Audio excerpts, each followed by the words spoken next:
what's happened in the last video. Super serious stuff. And here is more, MrDudeManSir. We ran with the last of our strength. Like those who run for their precious lives. Like a doomed person, knowing that there is no hope to save his life, will still fight the inevitable his own fate.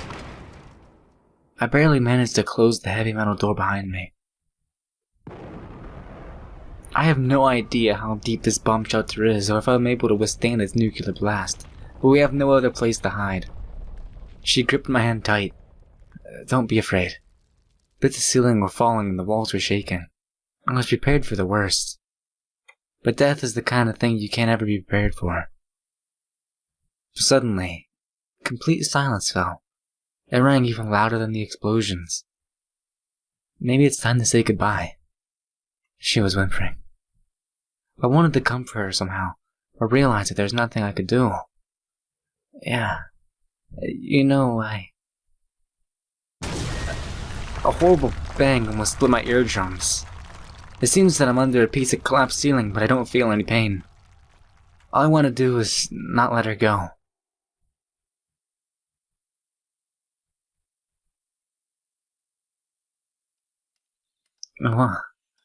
I woke up in a cold sweat, short of breath and gasping for air. It took me some time to come to my senses. It was a dream. It was just a dream. My questioning mind, however, refused to believe it. But who was that girl with me there?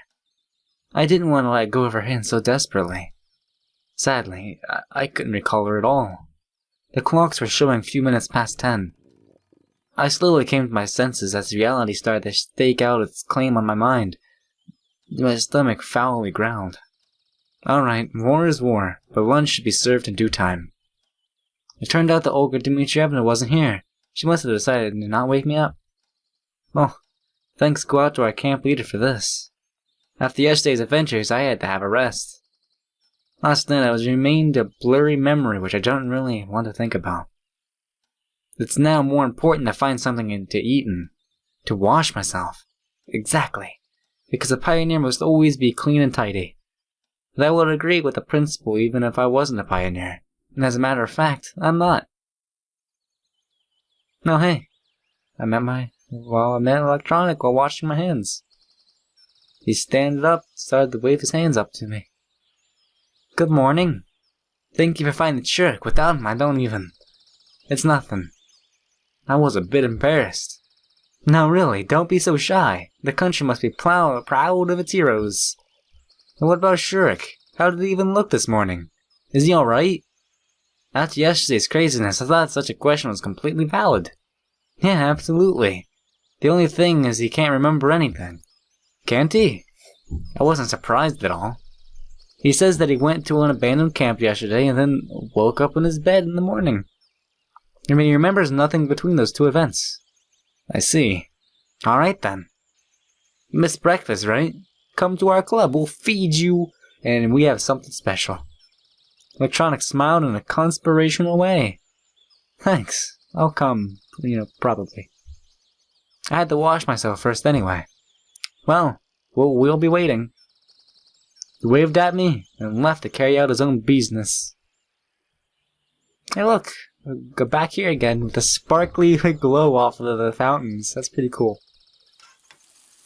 It does, the sparkly glow just sprinkles my day with glowiness. The water turned out to be surprisingly warm today. It's been warmed up already, I guess. After my face washed, I realized it wouldn't be easy to wash the rest of my body here. Maybe I should go to the showers. But since there's nobody here, I turned the tap in such a way so the water streamed parallel to the ground and started to take off my clothes. And what if someone sees me? I bet Lena's gonna walk up here, and it's gonna just be awkward. No, I'll rinse and dry myself quickly, and put on my clothes.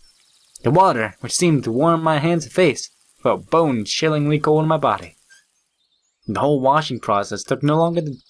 Wow, you did pretty good, and I started wiping myself. But I didn't manage to finish anyway. There were voices coming in the direction from the footpath. The only solution came to me in a split second. I grabbed my clothes and dashed to the bushes. I didn't expect these two, but I knew a girl was gonna walk up here. A moment later, Alyssa and Olyana appeared near the washstands. You could have done it by yourself. Why'd you bring me here? Is it a big deal for you? Fine, let me. I peered at them and noticed they were both covered in red paint. What a surprise. I wonder how they managed that. Oh dear. Boobs. Alyssa opened the valve and started to rub Olyana's back. Oh no! Take off your bra!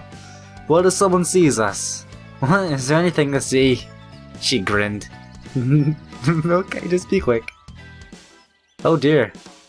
That sunshine right there is blocking that nipple so perfectly. Oh man. What am I doing? It was true that there wasn't much to look at, but even so I stared at the girls narrowly. It was a pity that they were standing with their backs to me. A minute later, Alyssa managed to wash off all the paint, and I'm done now. Thanks, you're welcome. Alyssa replied lazily. Listen, let me try on yours. She pointed. Oh, this is a time where I'm expecting my the hentai patch I put into this game to start kicking in. Yeah, I bet it's going to. It won't fit you for sure. Well, I'd like to try anyway. But out here? There's nobody here, right? Olyana looked my way and smiled darkly. I was absolutely sure she didn't see me in the bushes, but... Enough with this nonsense. Olyana wasn't listening to her anymore. And grabbed her. Now I have to confess, I had something to look at. Oh. So... Okay. So apparently they both do not have any nipples. That is just weird. But... I'm still probably going to censor this. This is just weird. Okay, I watched the two girls chase one another around the washstands and bay of breath. Alyssa covered her breast with her hands so I could barely see anything at all.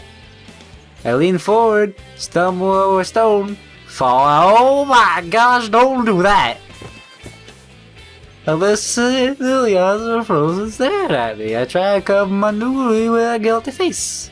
The taboo eyes. She put her clothes on. You.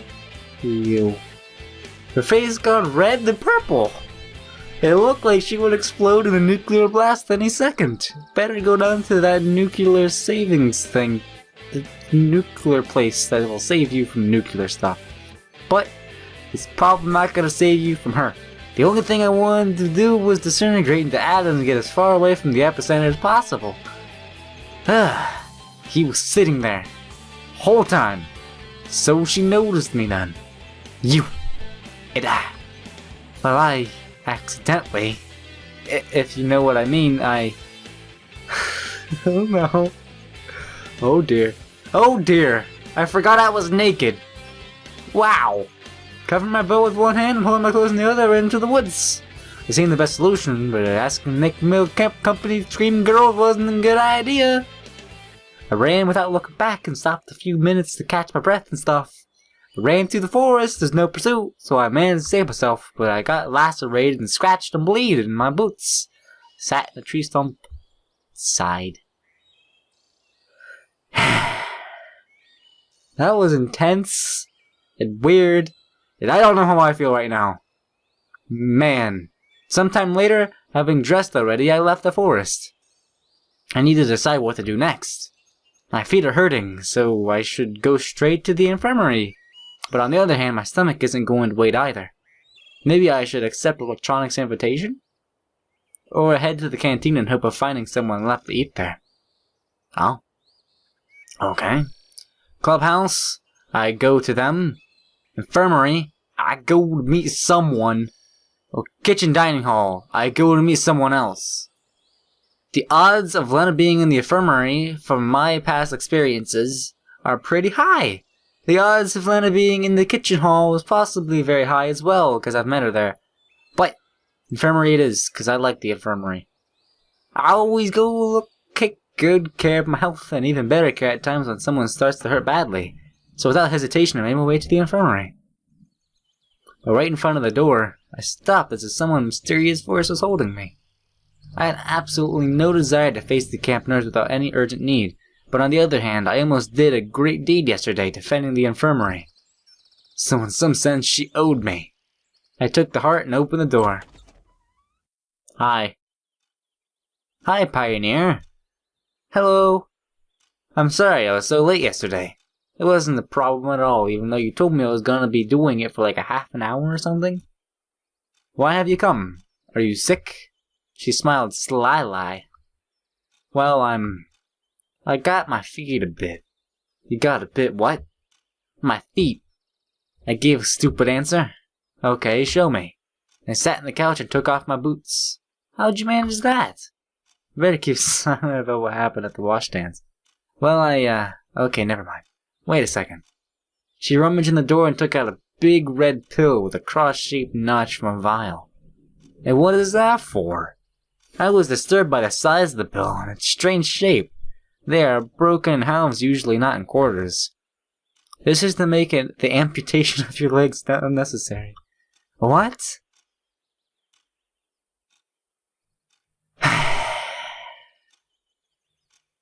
Nothing. Pioneer. You take it. Be alright. And this pill? Why does it look like that? The patients who refuse to take the medicines periodically. We screwed them and screwdriver them. I didn't ask where they've been screwed it actually. Stop talking about screwing with this giant boobs in front of me. Why is this happening? I guess I should have expected it by going into the infirmary. But wow. Now try to bear it a bit. She took a big boobs of cotton wool and wrapped the bud with it and applied plenty of pressure. Iodine.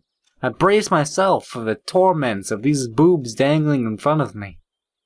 I moaned quietly. My thrust into those boobs as a method of disinfection was higher than the odd pills, so I had to withstand the burning sensation of those boobs in my eyes. Okay, you're back to normal. Now it's done. And I put my boobs and tried to walk. My feet were still hurting, but the sharp pain was gone. Thank you. Don't mention it. Drop in any time. Pioneer. Goodbye. Okay. I saw a distinct lack of Lena. But hey, I said goodbye and left the infirmary. My health problem was solved.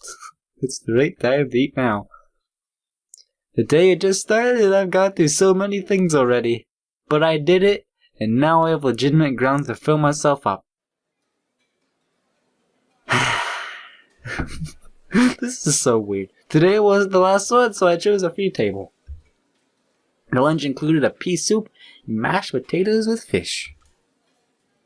It was a major disappointment to me, as I don't eat fish in any form, and hence I will go fewer calories than usually. Soon Slavia and Lena came to my table. Hey! Can we? No, she asked nicely. Eh? I stood up and pulled out a chair for her. Please. I was in an excellent mood at that moment. Enjoy your meal. Saying that, Lena began staring at me and continued for some time then. But then, after realizing how odd she looked, switched to her plate. You too. Do you have any plans for the day, Semyon? Nope. Nothin'. I gave her an honest answer, as indeed I had no plans. Except for searching for answers, but that was more like a global goal. Do you want to take that boat ride to the island with us? The island? Oh, I think I've seen it from the pier. For what? Olga Dmitrievna asked us to gather some strawberries. There's a lot of strawberries there, and they're like delicioso. I could imagine the taste without even eating it, just by staring at Slavia's face. Strawberries. And what are the eat? They're the eat. I don't know, but it's a great idea. Well, indeed it is. Moreover, I haven't been to the island yet. Yeah, sure. Oh, they're both going. Within a minute we were already standing at the pier. Well, here's the boat. Hang on, I'll go fetch the paddles now. I was left face to face with Lena. Do you like strawberries? Well, not really. But they taste... What? That doesn't make any sense. It's a contradictory statement. Lena smiled. I see. I don't know what to say next. How to continue the conversation. If Slavia didn't come back, we would probably sit here till the evening without saying a word. Here you go. She handed a pair of hefty paddles. Yeah, thanks. Yeah, thanks. We got into the boat, and I untied it, and pushed off the shore and started paddling. Just me, as the girls sat in the back looking very shy and or scared. And what exactly we're heading to? Right there! She pointed her finger at the island. And she named it the closest one. I wondered what captain gave it such an original name. Well, the island is indeed close to the shore. So they had to make a boat to get to it instead of building a bridge if it was that close. Aye, aye, Captain. If only I had known what was waiting for me ahead.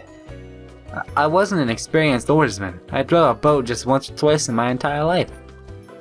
It was less than a half a mile to the island, but we were... Oh, it's a half a mile. Okay, that makes sense. But we were making our way to zigzags thanks to my skills. But approximately the middle of the trip, my arms hurt so badly that I dropped the paddles to get some rest. Well, aren't there any strawberries anywhere else? I mean, in more accessible places. But the tastiest ones grow there, and we must get them. Slavia gave me a puzzled look. Is it hard for you to row alone? Lena, unlike Slavia, understood everything straight away. Oh, it's nothing. Anyway, I couldn't let a fat girl help me. The rest of the way I spent concentrating on staying alive while getting to the island. Slavia and Lena discussed something, but I wasn't listening. There was too much for me. At last, we arrived. Completely exhausted, I got out of the shore to look at the boathouse. It seemed so far away that it felt like the first person on the moon was watching Earthrise. Here you go. Slavia handed me a basket. It was a small island, barely 100 meters long. And it looked more like a birch grove than with even rows of trees covering its entire surface. That's great. The calm sea spread beneath our feet, with wind causing lonely waves on its surface from time to time. The island looked like a lost paradise. It's no wonder that the most delicious strawberries just grow here. We've got to split up. That way oh dear. Yeah, sure. He says yeah, sure a lot. But splitting up is a bad idea, even if it's just a slice of life game. Bad stuff will happen, I bet. But there's only 2 baskets, said Lena humbly. Well, I will go with Lena. How were you going to split up then? You're giving me the choice when you actually know the answer. Let me go with you. Let's go. Okay, that's fine. Slavia grabbed the second basket and ventured toward the opposite side of the land. Well, let's go, maybe? Yeah, then smile. Just pay attention. Don't leave a single berry behind. You too. So it was harvest time. Indeed, the strawberries were delicious. I could probably eat them all if I didn't stop myself in time. Despite being wild grown, the berries were close to the garden, one size and had a rich red color, so it was clear that our visit here wasn't in vain. Lena followed me closely as we had one basket for the both of us. I felt like a real mushroom picker, examining each shrub and carefully pawing the grass. Oh, you're much better than me. Am I? Frankly, I'm not even counting them. Yeah, right you are. The basket is already half full. You must enjoy nature, right? I do.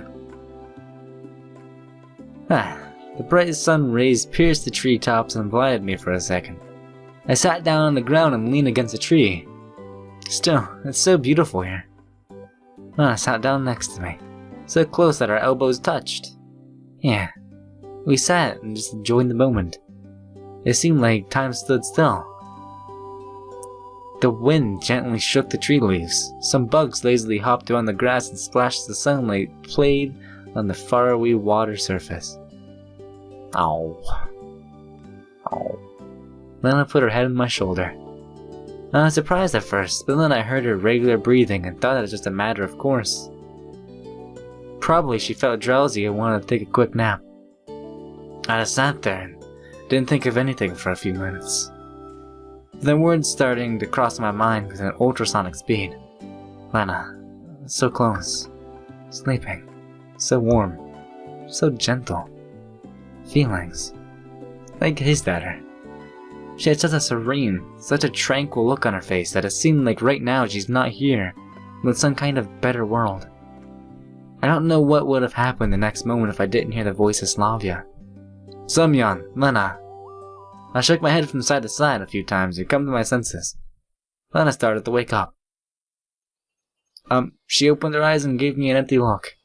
Have a nice dream, did ya? Huh? Suddenly realizing how she dozed off on my leaning shoulder, Lena blushed. Oh, I'm sorry. It's fine. Slavia came over to us, so Lena rushed to get up. So how much you got? I sighed. That's not a lot. Her basket was filled with strawberries to the brim. Well, it's enough anyway. It's time to get back. I grabbed the basket and we headed back to the boat. The way back took less time as I tried to concentrate on rowing and ignoring everything else. My only wish was to get back alive, as the first trip hadn't gone without consequences. Now my hands started to hurt after only a few sweeps of the oars. Having tied up the boat, I fell to the ground with no energy left. Slavia and Lena leaned over me. You could have said something if it was so hard for you. Yeah. Never mind, it's fine. I'll just lie here for a bit and everything will be alright eventually. Okay then. Those baskets to MrDudeManSir, please. We have something else to do. Yeah, sure. just yeah, sure. I was ready to agree with anything at that moment, just so I wouldn't have to get up. Slavia put the baskets full of strawberries next to me and headed to the square, happily chatting with Lena about something. The hardest part is done anyway. That's what I thought before I got up and took the baskets. After rowing, they felt like cement bags, even while weighing barely more than a few kilograms each. So the trip to the camp leader's cabin took much longer than usual, and to stop every 50 meters to have a rest. Once I finally made it, I put the baskets on the ground and sat on the deck chair with difficulty. Olga Dmitrievna, I got presents for you. There was no answer. I barely managed to get up and enter the cabin. After Shurik disappeared, is she disappearing now? Because she was here when I woke up, and she did not wake me up. And she's not anywhere else. Huh. Maybe she's gone. If you don't need them, it's up to you. I lay down on the deck chair and fell asleep. Oh dear. The killer strawberries! For the strawberry race, I was rowing a boat with the last ounce of strength, trying to escape huge berries that were chasing me. My hands were failing me, and I could barely see anything because of the sweat covering my face. Blood was hammering in my temples, but the strawberries were getting closer. They were baring their teeth at me. But wait, strawberries with teeth? Semyon! Oh hey. Hey. Olga Dmitrievna was standing beside me, shaking my shoulder. I see you got a rich harvest, didn't you? Yeah. Thanks to the girls' help, of course. They helped me and stuff. Okay, but that's not all. If you order now, you get a second one free. Seriously, I was just anticipating the lovely dress I was about to have. Do you even know what these strawberries are for? Not a clue. I was actually saying that myself, but that's also what Semyon said. What an honest confession. We'll make a cake out of them. Oh! Then why do you need 2 bags filled to the brim of strawberries? If we're just making a cake, how big is this cake going to be? Well, that makes sense. To honor the miraculous rescue of Shurik. And it's all thanks to you and Lena. But mostly me. It was clear that getting the strawberries wasn't the last thing left to do. And why? Please tell me. If I'm such a hero, why do I have to organize a celebration in my name all by myself? Well, I guess. So, I have an important task for you. We are missing yeast, flour, and sugar. And I need it all in the canteen before dinner. If those who will make the cake can't deal with it on their own somehow, I asked pitifully.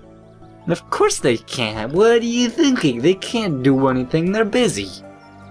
And then you're the only one of the whole camp who does nothing. Why, thank you. I try hard. I'm like Patrick. While their words were partly true, that doesn't make it any easier for me now. Moreover, those words felt like a bolt to my head. So write it down. You get the yeast in the infirmary, flour in the library, and sugar in the club. That makes absolutely no sense. That makes no sense. Wait, I have no time, I'm in a hurry, goodbye. She smiled slyly and left. Well, of course, there are a lot of strange things in this camp, but yeast in the infirmary? Okay, I can deal with that, but flour in the library and sugar? No way, it's beyond my comprehension. I spat in the floor in anger. I don't want to, and I will not believe this. Tell me, just tell me why you're pulling my leg. Just tell me you are doing it. I would not be surprised if a crowd of fat green trolls would appear here right now beside me, with every one of them feeling obligated to laugh at me. So maybe to heck with this cake. I weighed my options for some time. No, if such a major plan of Olga Dmitrievna's fell through, I'd be in a world of hurt. And it could complicate both my life in the camp and the search for answers, which I have stopped for quite a while. It seems to have no choice. Oh, so I'll go to the library first, because it's the first one here. I don't want to go back to the infirmary just yet. I don't want to see more boobs. If every other place in the cake ingredient list made at least some sense, then the flour from the library made none. I thought hard about who would put it in the library and why, but couldn't find any sane explanation after all. Given Jenya's harsh nature, I'd better go knock first. Open. Hi. What do you want? Don't think anything weird, but I didn't want to look like an idiot and decided to explain things carefully. I need some flour. Olga Dmitrievna said it's here, and I understand that it sounds strange to keep flour in the library, but it was sent to you, and it's needed for cake to celebrate Shirk's rescue. Yeah, I have flour. What's so strange about it? Jenya replied with a surprise. After that second, I felt that I'd been hit in the head with a heavy weight and lost the ability to understand anything at all. Flour in the library. Sure, what's so strange about it? We're in Wonderland. I'm Alice now. I'm going to eat the magic mushroom and come back home. Hey. Yeah? Uh-huh. Yeah. I was daydreaming. Wait here. I'll be right back. She disappeared behind the bookshelf, so I folded my hands and started waiting. A moment later, the sound of a trapdoor groaning on its hinges reached me. Hey.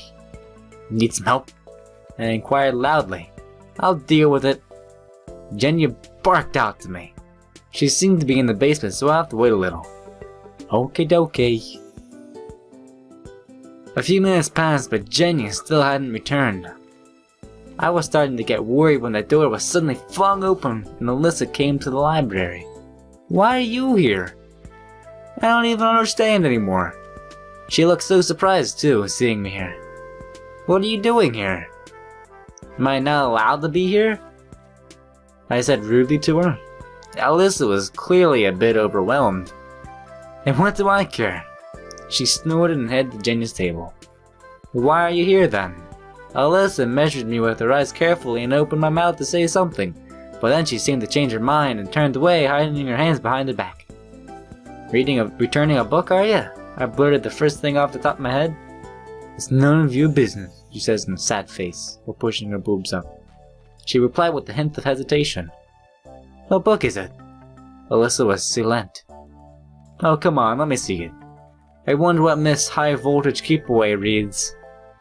It's none of your business. Her voice was even less confident. Okay, I don't insist or anything. In fact, I was quite interested to find out what Alyssa was reading. Moreover, I was quite amused to see the book in her hands. TV, movies, a computer. The phone was available here. All of these things seemed to be much more appropriate entertainment for a girl like her. She had a book instead. Try to snatch the book. Stay on guard. This is gonna be more fun. My curiosity won. I struck at the right moment when Alyssa was looking away from me and I snatched the book. Ouch! Look at that face! Why is that face so weird to me? It looks so weird. Wow.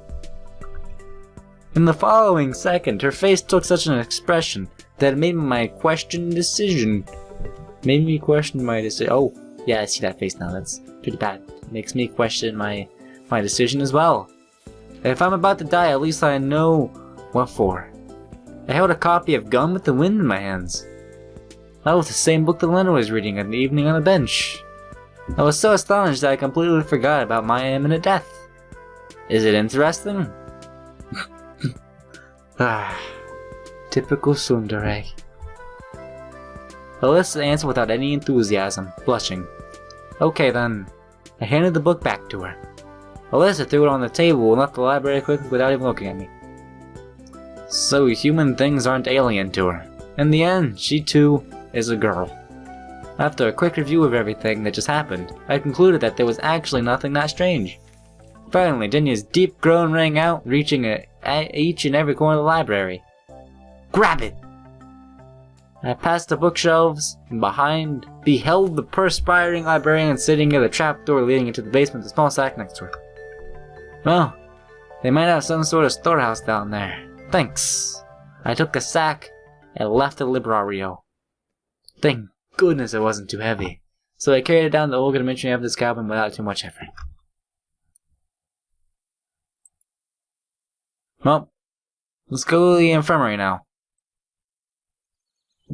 I feel like I've visited this infirmary too often recently, I have. But what can I do? That's how things pan out. I sighed and knocked on the door. Come in, the nurse said with a trace of a sing-song accent. Hey, I'm back again. Good afternoon. MrDudeManSir sent me to get some thing. Yeast. Ah, sure. She gave me a broad smile. It's just that I don't have any, Pioneer. How so? She said that... Well, I had some, but now there's none left. I didn't even bother asking why she had it in the first place. Well, don't you worry. You can have some aspirin, for example. That could be some use to me, actually. Where do I get it, then? I sighed. Take this. It's dangerous to go alone. Take this. She opened a jar and pulled out some kind of bottle. Obstinkiskowie was a well-known brand of cheap beer in the USSR. Well, that's good. I took a closer look. It was Ostenkiskowie beer. What's the matter? Beer is also a fermented product. She gave me a deep gaze. Nobody will even notice. She had a point, but everything just looked so grotesque to me that I couldn't find anything to say. Are you sure? Absolutely. Okay then. The bottle clearly wouldn't fit into the pocket of my shorts. Well, thanks. I mumbled shyly, leaving the infirmary. Well, beer certainly could replace yeast. Even my limited knowledge of chemistry and biology was enough to accept this, but generally walk around with this bottle in my hands looked like a silly idea to me, so I decided to bring it to MrDudeManSir's cabin and hide it there. But I had to reach it somehow without anybody noticing the beer. I hid the bottle under my shirt. Hi. Everything would have been fine, but Slavia called out to me at the square. Actually, she sprang out from behind me so suddenly they even gave a start. How's it going? What exactly? Your search for ingredients. So you know already. Yep. Slavia smiled. This is going alright, actually. I answered, trying not to give away my unrest. What do you have there? She pulled out a bottle from under my shirt. Oh yeah, this. She got me. It's nothing. Nah. I blushed in a silly giggle. It's time to go, actually. I was almost running, leaving the square with the puzzled Slavia behind. It's great that she's just one of those people who don't ask unnecessary questions. But there are people in this camp who like nothing better than to poke their nose into other people's business. Passing the pioneers' cabins, I stumbled on Uliana. I'm just stumbling on everybody now. What are you hiding there? Is some beer? She gave me one of those cheeky looks. I thought there was no point in denying anything, so I replied in a provocative manner. It's none of your business. I'm a cipher officer bearing a message to the headquarters. That's certainly a big message. I was carrying a bottle at waist height, so I was slightly embarrassed. You want some help? I'll deal with it on my own. No. I walked past her confidently and pressed on my way. To my surprise, she didn't say anything, nor try to pursue me. Phew. There was nobody else to meet you in this cabin, so I successfully managed to stuff the bottle under my bed. That's gonna come back to get me, isn't it? Maybe. Really, I couldn't believe that I would ever worry so much about a single bottle of beer. Like I was back in high school. It's a good thing it's safe now, though. Even if someone finds it, I'll claim that it's not mine.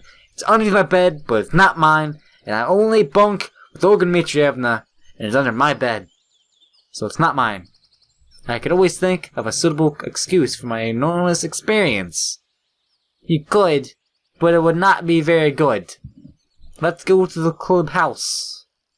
Meet some electronic and Shurik again. It feels like I've gone through more things today than all the previous days combined.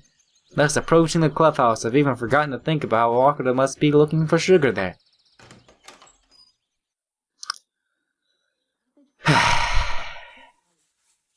What are you building? Why does it have boobs? Why does it have cat ears? Are you building your own Neko girl machine? Probably. Shurik and Electronic were enthusiastically building something. They were so busy they didn't even notice me. I looked closely. It was some kind of a robot. Or at least the body of one. Moreover, the robot was female and had animal ears. I knew it! It had to be something like that. I didn't want to make up theories about the purpose of such a device for luminaries as Camp Cybernetics. It's probably one of those machines. It's one of those. Even though the design looked practically unworkable, I had my doubts about this robot ever being able to conquer Earth. Or, I entered on accident. Or ever being able to what? At least being able to do anything on its own. But they seemed to be enjoying the process more than the end result itself. And that was something we shared, even though I didn't want to admire it. Admit it. On the other hand, they weren't afraid of possible failure, criticism, or jokes. They were working towards their goal without paying attention to others, who would call it unrealistic or even absurd. It looks like I'm truly comparing them to luminaries of sciences. Hey guys, I greeted them uncertainly. Now where did it go? Where did the machine go? Oh, I don't know. But Shurik's here, and he has his little glasses thing going on. Oh, Semyon, come in. We're always glad to see you. I was actually already inside. You know. Sorry for what happened yesterday. I almost killed you and stuff. Yeah, sorry. I barely remember anything, but, well. Never mind, it's okay. I almost died, but it's fine. What brings you on our humble abode? Electronic looked at me shyly. Well, I wanted to come get some sugar, but then I saw you have this little Neko girl robot thing in front of you, so I want to know its end thing what it's trying to be put together to be. Sometimes I feel like it made such a face when she knows something about another person. Some moment thing. Ah! That was a terrible sentence. Sugar. Just sugar. I need sugar. An image of an ancient video game suddenly came to my mind, where some kind of unit like a builder or something cried out with all 5 of the pixel statue. Gold! Need more gold! We got it, said Electronic calmly. Why would you want it? I felt that I shouldn't explain to Shurik that they would bake cake for him. I shouldn't spoil the surprise. I don't know. Olga Dmitrievna told me to get some. If Olga Dmitrievna told you to get some, why wouldn't she just tell you to get all of them stuff and just limit my trip to 1? Electronic disappeared behind the door in the next room. And why do you have sugar here? Why not at the canteen? And the food truck came last time, it was the last thing to unload. And given that our building is the closest one to the entrance, they decided to leave it here for some comfort. That's reasonable, isn't it? Maybe. But my game just glitched out and he just did some sort of fade-in thing. The door opened, revealing Electronic holding a huge bag behind him. I don't really know what the size of the cake will be, but that was obviously too much sugar. Well, thanks, but I don't need it all. But where do we put it? Electronic gave me a surprised look. We don't have a place for it. You asked for sugar, so just take the thing. It seems that the previous smile of his wasn't there without a reason. Maybe you'll help me then? It's not that far to carry, though. We're busy. We're making a Neko girl robot. I gazed at Shurik. He owed me, after all. He hesitated and looked away in shame. I sighed, took the bag, and headed to the door. Thanks anyway, I said at parting, exerting myself. Phew, but I didn't make it too far. Just after a mere 20 meters, I had to put the bag down and have a rest. I had no idea how much it weighed, but it felt more than like 20 kilos. On the one hand, it was just like 200 meters to the canteen. On the other hand, even such a distance was like a payload on my shoulder, or alternatively, in my hands, or on my legs, or on my arm, or even on my head. It looked impossible for me to cover. And as I resigned myself to the move and minor sprints, with prolonged pauses between them, so I can get there by night at least, I heard a voice behind me. Ooh, maybe I can help you. Hey, sure you can help me. I don't think I can. I think you can. It was one of those moments when I felt painfully how dramatically I was out of shape. I can bring a handcart. A handcart? Why didn't you think of that myself? That would be great. Wait here, I'll be right back. She smiled and ran in the direction of the square. What would I do without her? It's good that Lena isn't always that shy and she can take the initiative sometimes. I started to think. She seemed quite unusual now. With no trace of shyness on her face, and actually the complete opposite. Smiles and confidence. The offer of help wasn't something extraordinary by itself, but getting it from Lena. A few minutes later, she came back with a smallish handcart. I put the bag down on it. Thanks. Don't mention it. She blushed and looked down. Oh, the Lena we all know is back. So I'll go then. Yeah, see ya. And thank you again, I shouted after her. Sometimes I felt like there are two different people living inside of Lena. But the second one, confident, happy, and sometimes even bold, only appears when she talks to me. Or am I making things up again? I thought that would be better if I get all the ingredients at once, so I headed to Olga Dmitrievna's cabin with the handcart. Finally, it seems that everything had been collected. I took the handcart with sugar outside and put the sack of flour in it, followed by the 2 baskets of strawberries that somehow fitted between. And the beer was hidden under my shirt just in case. The day was coming to its end, so I had to hurry, as cake itself will need some time to bake. Of course, I'd rather enjoy lying down, closing my eyes and getting a decent sleep, but I just couldn't let Olga Dmitrievna down. Indeed, after all the trouble I've gone to, I've even felt personally responsible for the success of this event. Coming to the square, I stopped for a moment to catch my breath. It wasn't that the cart was that heavy. It ran smoothly without any unnoticeable effort required. It was just that any physical exertion caused me pain now. Both a physical and a mental one. I sat down on the bench and closed my eyes for a moment. What's that? I didn't really give a dang who it was, but as a fellow pioneer girl taking an interest in an unfamiliar companion in distress. What are you talking about? I asked her tiredly. She didn't reply. Those are the ingredients for the cake. Do you like cakes? I don't know. Why, you've never tried cake? I don't know. Obviously the girl didn't want to get what I was talking about, but it didn't surprise me at that moment. I really wasn't interested in the conversation. I was so tired that I had zero intention of classifying external distractions and tagging them with those in either common or uncommon. I see. Come down to the canteen later and have a bite. Really? Really. What are they made of? What? I asked indifferently. These cakes. Well, some flour, some sugar, various things. Now that's a strange question. Doesn't she know what cakes are made of? And you have it all here? Yeah, sort of. And sugar? And sugar. Can you lend me a little? What for? I thought it was a bit over the top. Zoyana. A sudden gust of wind made me grab the cart instinctively and open my eyes. Nobody was there. Oh, I see. Well, that's suddenly anticlimactic. Or maybe even more climactic. But this depends on your thoughts. Am I daydreaming? I noticed that the sugar sack was untied and a small heap had been poured out. Could it be that she was scared by the wind and ran away? If she was, that was a very weird thing. Having a thick sack, I got up on the bench and continued on my challenging strawberry way. There wasn't a single person near the canteen. No wonder, dinner was still an hour away. I brought the handcart near the exit and handed the foodstuffs to the camp cook. She must have already been told what to do with them, as it gave me an unpleasant look. I'm not sure how long it takes to bake a cake, but it seems she had to hurry. I just wanted to relax for the remaining time until up to dinner. In short, I was so tired that I just sat in the steps and waited.